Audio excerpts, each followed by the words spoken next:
प्यारे बच्चों, आज हम डीएवी क्लास 6 के हिंदी का 13वां पाठ अनोखी दौड़ के जितने भी प्रश्न उत्तर हैं सबका हल कर लेंगे।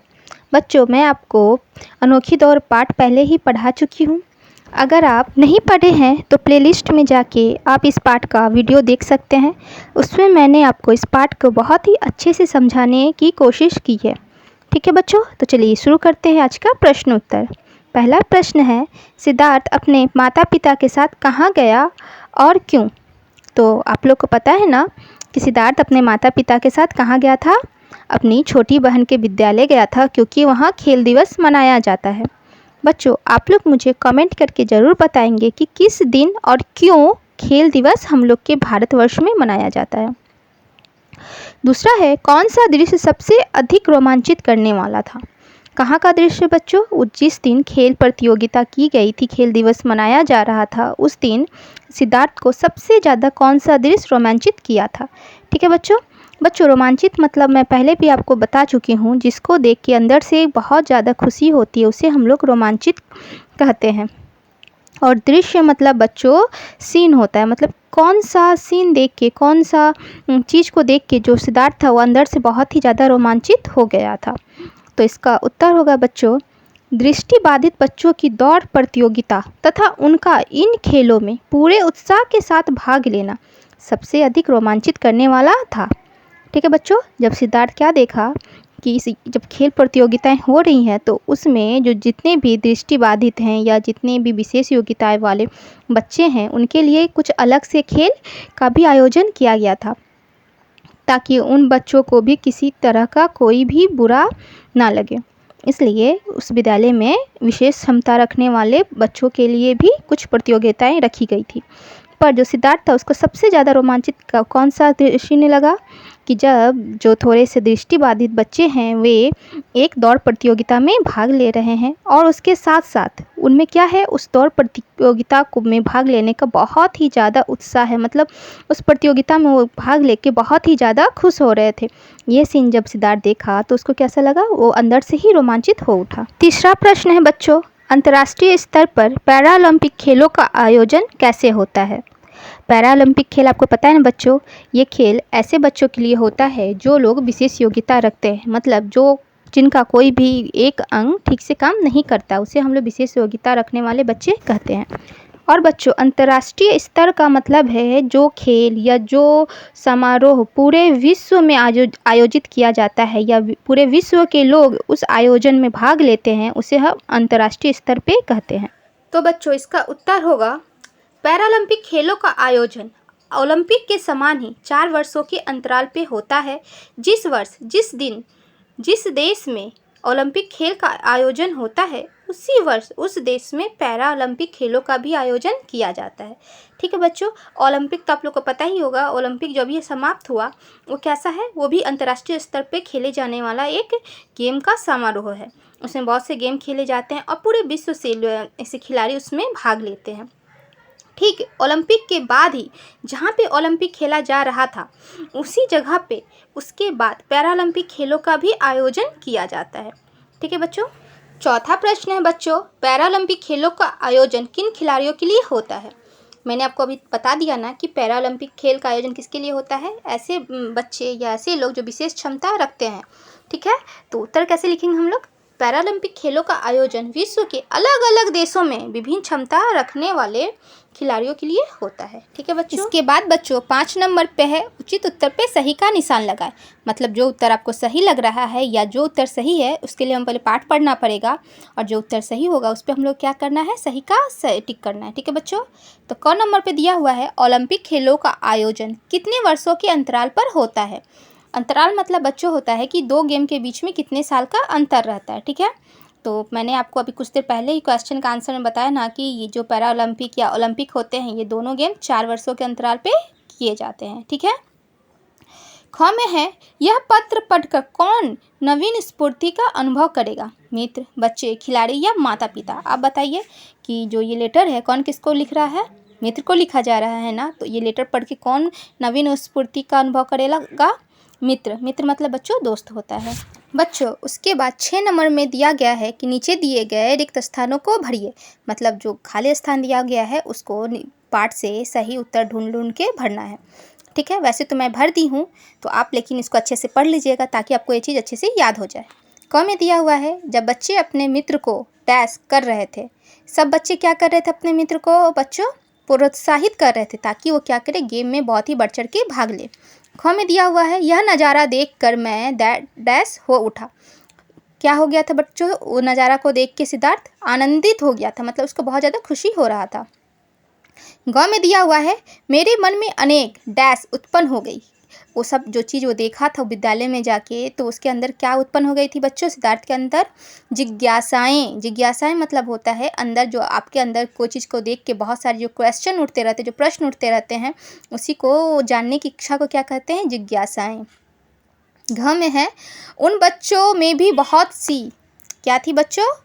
योग्यताएं थी, ठीक होती है। ठीक है, किन बच्चों में? बच्चों जो बच्चे विशेष योग्यता रखते हैं या जिनका शरीर का एक अंग काम नहीं करता है, तो ऐसा नहीं है कि वो कोई भी काम के लायक नहीं है, उनमें भी बहुत सी योग्यताएं होती हैं। ठीक है बच्चों, अंग में दिया हुआ भारत में भी हमारे देश की पैरालंपिक समिति है। ठीक है बच्चों, तो ठीक है बच्चों, इसके बाद हम लोग 7 नंबर में आते हैं, जिसमें दिया हुआ है कि बातचीत के द्वारा प्रश्नों का हल करें। ठीक है, मतलब ये ओरल प्रश्न है और हमें मौखिक इन प्रश्नों का हल कर लेना चाहिए।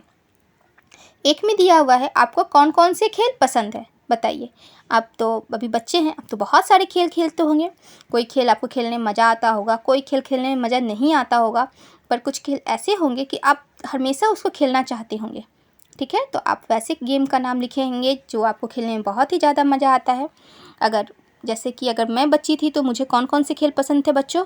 मुझे गिल्ली डंडा खेलना पसंद था, मुझे स्किपिंग करना पसंद था, मुझे हॉकी भी खेलना पसंद था, मुझे लूडो भी खेलना पसंद था, मुझे कैरम भी खेलना पसंद था।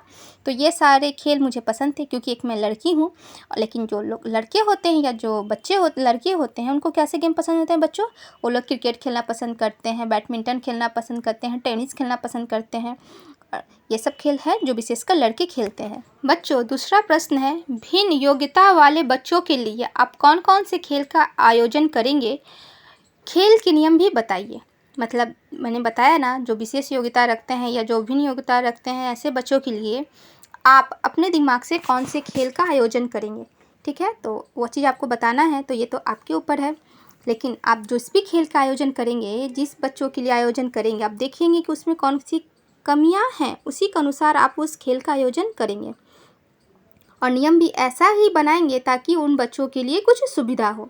ठीक है बच्चों, ताकि उनको ये ना लगे कि वो लोग पे आप दया कर रहे हैं, और ना ही ये लगे कि आप उन लोगों को ठग रहे हैं या आप उन लोगों के साथ बेईमानी कर रहे हैं।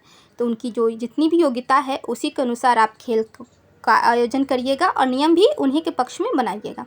ठीक है, तीसरा है बच्चों, आपके विद्यालय में खेल दिवस पर कौन कौन से खेल होते हैं? ठीक है, तो अगर आपके विद्यालय में खेल दिवस मनाया जाता है तो उस दिन आप लोग कौन कौन सा खेल खेलते हैं ये बताना है। या अगर नहीं मनाया जाता, और अगर मनाया जाता तो आप कौन कौन सा खेल खेलना पसंद करते। ठीक है, तो वो सारे गेम आप बता दीजिएगा। ठीक है बच्चों, इसके बाद बच्चों अनुमान और कल्पना है। आपको पहले जो प्रश्न दिया हुआ है उसको कल्पना करना है और फिर ये अनुमान लगाना है कि उस स्थिति में आप लोग क्या क्या करते हैं। ठीक है बच्चों, तो पहला है, भिन्न योग्यता वाले बच्चों के लिए आप क्या क्या करना चाहेंगे बताइए। ठीक है बच्चों, तो अगर आपके आसपास कोई ऐसा बच्चा है जो डिसेबल है या भिन्न योग्यता रहता है, तो आप उनके लिए कौन कौन से काम करना चाहेंगे। ठीक है, तो आप लोग बताइए कि आप कौन कौन सा काम करना चाहेंगे। अगर मैं होती तो मैं क्या करती कि ऐसे तो हम लोग पढ़े हैं ना कि जो विशेष योग्यता रखते हैं उनमें क्या होती है, बहुत सारी प्रतिभाएं होती है, उनमें बहुत सारे आर्ट होते हैं। तो जो बच्चा जिस आर्ट में अच्छा है, जो काम करने में अच्छा है, उसको हम लोग क्या कहेंगे, उसके लिए उसको बोलेंगे, अरे तुमको जैसे वो ड्राइंग अच्छा करता है तो हम क्या बोलेंगे कि तुम बहुत अच्छा ड्राइंग करते हो, तुम ड्राइंग क्यों नहीं बनाता रहता, तुम ड्राइंग बनाओ ना। या सिंगिंग अच्छा करता है तो उसको सिंगिंग करने के लिए प्रोत्साहित करेंगे। या कुछ इसी तरह का वो अगर जो काम वो बहुत ही अच्छा से करता है उस काम करने के लिए उसको हम लोग क्या करेंगे, प्रोत्साहित करेंगे। ठीक है बच्चों, उसके साथ साथ उस प्रतिभा को निखारने के लिए या उस प्रतिभा को अच्छा बनाने के लिए हम जो जो काम कर सकते हैं वो सारे काम करेंगे। ठीक है। उसके साथ साथ हम लोग और क्या कर सकते हैं कि उन चीज़ों के लिए हम लोग उनको ज़्यादा से ज़्यादा अवसर भी देंगे, या कहीं से हमको पता चला कि कंपटीशन चल रहा है तो उसमें उसको पार्टिसिपेट करने के लिए बोलेंगे। तो इस तरह का काम करके हम लोग क्या कर सकते हैं, जो डिसेबल लोग हैं उनको हम लोग हेल्प कर सकते हैं। ठीक है बच्चों। 2 नंबर है, खेल दिवस पर आपके विद्यालय में हुई किसी अनोखी दौड़ का वर्णन आप कैसे करेंगे। ठीक है, यहाँ तो दिखा हुआ था कि जो दृष्टिबाधित बच्चे हैं वो खेल में दौड़ का प्रतियोगिता कर रहे हैं। तो अगर आपके स्कूल में कुछ इस तरह की दौड़ की प्रतियोगिता होती है तो आप उसका वर्णन कैसे करेंगे। ज़रूरी नहीं है कि कोई भी भिन्न योग्यता रखने वाले लोगों का भी हो, नॉर्मल लोगों का भी आप वर्णन कर सकते हैं। ठीक है, जैसे कि होता है ना कि दोनों पाँव में रस्सी बांध के, या तो होता है ना कि कमर तक बोरे को घुसा कर फिर उसको दौड़ो, या तो एक फ्रॉग रेस होता है, एक चेयर रेस होता है। बहुत तरह के दौड़ की प्रतियोगिता की जाती है, आपको जो अच्छा लगता है उसका वर्णन कीजिए। इसके बाद बच्चों भाषा की बात आती है। इस पे हम लोग क्या करते हैं, व्याकरण संबंधित विषय पे चर्चा करते हैं और उसके जितने भी प्रश्न होते हैं सबका हल करते हैं। 1 नंबर में दिया हुआ है, पाठ में से नीचे दिए गए शब्दों के लिए विशेषण या विशेष छाट के लिखिए। अगर विशेषण दिया हुआ तो विशेष लिखना है, और अगर विशेष दिया हुआ तो विशेषण लिखना है। पहले बच्चों मैं आपको बता दूं कि विशेषण या विशेष होता क्या है। अगर आपको पता है तो अच्छा है, अगर नहीं पता है तो मैं बता दूं कि वे शब्द जो संज्ञा या सर्वनाम की विशेषता बताते हैं उन्हें हम लोग विशेषण शब्द कहते हैं। जैसे गाय काली है, या गाय लाल है, या गाय मोटी है, ऐसा कुछ भी अगर हम लोग लगाते हैं तो किसके लिए लगा रहे हैं बच्चों, गाय के लिए। और वो गाय की क्या बता रहा है, विशेषता बता रहा है कि वो कैसी है, काली है या लाल है। तो जो शब्द से उसके बारे में हमें अच्छे से पता चलता है उसे हम लोग क्या कहते हैं, विशेषण शब्द कहते हैं। और बच्चों विशेषण शब्द जिसकी विशेषता बताते हैं उसे हम लोग विशेष्य कहते हैं। जैसे अगर हम लोग काला बोले तो काला तो विशेषण हुआ, पर ये किसकी विशेषता बता रहा है, किसके बारे में वो बता रहा है, तो गाय के बारे में बता रहा है, तो गाय क्या हो जाएगा बच्चों, विशेष्य हो जाएगा। ठीक है, तो क में दिया हुआ है पिछले। पिछले क्या है, एक विशेषण है। तो अब हमको पाठ से लिखना होगा कि पिछला जो शब्द है वो किसका विशेषता बता रहा है, किसके लिए उसका प्रयोग किया गया है। हम लोग पाठ में पढ़े थे ना कि पिछले रविवार को ही क्या किया गया था, खेल दिवस मनाया गया था। ठीक है, तो जो पिछला किसके लिए आया है, रविवार के लिए, तो रविवार क्या हो जाएगा, विशेष हो जाएगा। ख में दिया हुआ है डैश, उसके बाद विशेष दिया हुआ है नज़ारा। नज़ारा क्या था बच्चों, अद्भुत था, तो अद्भुत क्या हो जाएगा, विशेषण हो जाएगा। ग में छोटी विशेषण है, उसका विशेष बताना है कि छोटी किसके बारे में बोला गया है, तो क्या छोटी बहन के बारे में बोला गया है, तो बहन क्या हो जाएगा, विशेष हो जाएगी। ग में अच्छी विशेषण की जगह में दिया हुआ है और उसका विशेष से हमको ढूंढ के बताना है, तो उसका विशेष हो जाएगा बच्चों कविताएं। ठीक है बच्चों, इन सारी चीज़ों का हल तो मैं कर चुकी हूँ, पर आप इसको अच्छे से समझिएगा तब इसको कीजिएगा। ठीक है बच्चों। इसके बाद 2 नंबर में दिया हुआ है, जो शब्दांश शब्द के अंत में जुड़कर नया शब्द बनाते हैं उसे प्रत्यय कहते हैं। जैसे कुशल जोड़ता, कुशलता। ठीक है बच्चों, तो हम लोग क्या समझे, जो शब्दांश मतलब शब्द का अंतिम शब्द, ठीक, और उस शब्द में जुड़ जाता है और उससे वो शब्द क्या हो जाता है बच्चों, बदल जाता है, उसका अर्थ भी बदल जाता है। इस प्रकार हम लोग क्या करते हैं, नए नए शब्दों का निर्माण करते रहते हैं। ठीक है बच्चों, तो वो जो शब्दांश है जिसको लगने के बाद शब्द का अर्थ बदल गया उसको हम लोग क्या कहते हैं, प्रत्यय कहते हैं। ठीक, जैसे कि उदाहरण यहाँ दिया हुआ है कुशल, कुशल में अगर हम लोग ता जोड़ देते हैं तो क्या हो जाता है, कुशलता हो जाता है। ठीक, तो अगर हम लोग, मैं दूसरे उदाहरण की बात करूँ, जैसे सुंदर, अगर सुंदर में फिर हम लोग ता जोड़ देते हैं तो उसको क्या कहते हैं, सुंदरता। बच्चों लेकिन एक बात ध्यान देने वाली ये होती है कि जो शब्द अंत में जुड़े जाते हैं मतलब लास्ट में, उसे हम लोग प्रत्यय कहेंगे, पर कुछ शब्द होते हैं जो शुरू में ही जुड़ दिए जाते हैं, शब्द के शुरू में ही, उन्हें हम लोग उपसर्ग कहते हैं। ठीक है बच्चों, तो चलिए हम लोग नीचे जो दिया हुआ है उसको पाठ से चुन चुन के हम लोग कर लेते हैं। जैसे प्रसन्न के साथ अगर ता जोड़ेंगे तो प्रसन्नता हो जाएगा, विद्यालय के साथ अगर आलय जोड़ देंगे तो विद्यालय हो जाएगा, रोमांच के साथ इत जोड़ देंगे तो रोमांचित हो जाएगा, योग के साथ ता जोड़ देंगे तो योग्यता हो जाएगा, प्रमाण के साथ इत जोड़ देंगे तो प्रमाणित हो जाएगा। बच्चों यहाँ दिया हुआ है ता, आलय, इत, ता, इत, ये जो पांचों शब्दांश है या जो पांचों वर्ण का अधूरा शब्द है, इसे हम लोग क्या कहते हैं? प्रत्यय कहते हैं।